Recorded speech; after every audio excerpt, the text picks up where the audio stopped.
All right. So let's talk a little bit about logos and logo design and how it relates to the principles of design. So a good logo represents the brand or the company or the place. It says something about it and is recognizable and rememberable. So it's really those three criteria. Um, Represents the brand, easily recognized, and you can remember it. And we can still use the principles of design even though it's such a simple, small thing. For example, emphasis on the I Heart New York. We use the heart here to really let the love stand out. And the rest of it is kind of supporting it.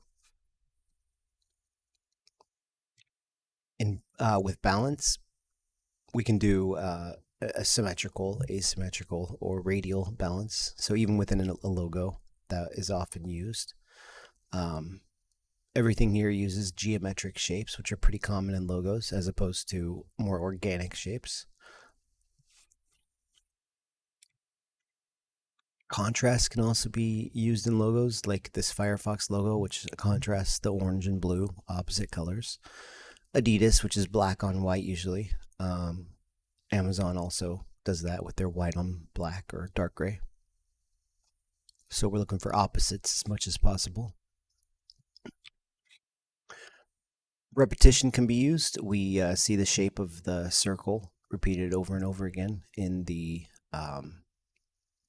Olympics logo, but it also has some nice variety in the different colors and a little bit of rhythm in the up and down movement.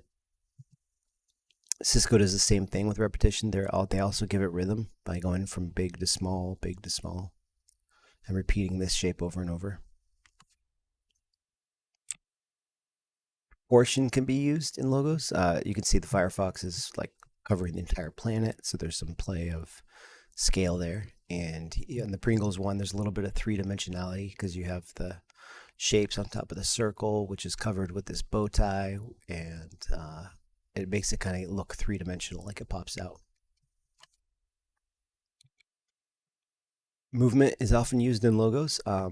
Nike logo, Nike logo is like the most common example of that, and that is moving you forward, just following this. Your eye kind of just follows the swoosh because their company is all about movement. So this represents them.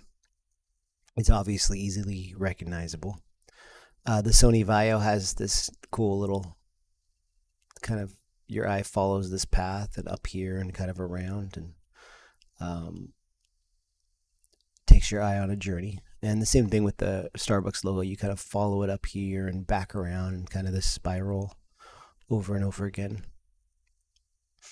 Wavy lines and repetition of color and shape.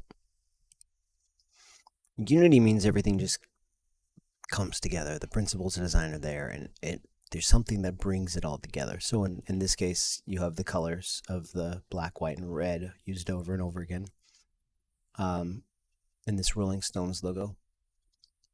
In the Apple one, you have this clean, sleek design, all one color.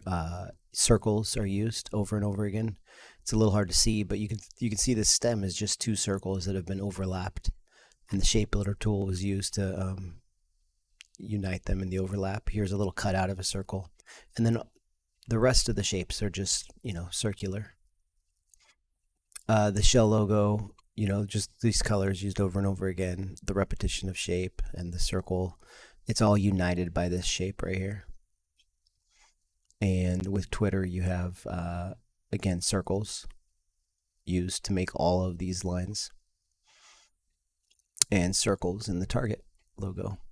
Just three circles, red, white, red. So unity just means, again, that it all comes together, it all works together, and it has a common look. So that's pretty much it with the principles of design and how they relate to logos. So let's see how you can throw the principles of design into your logos.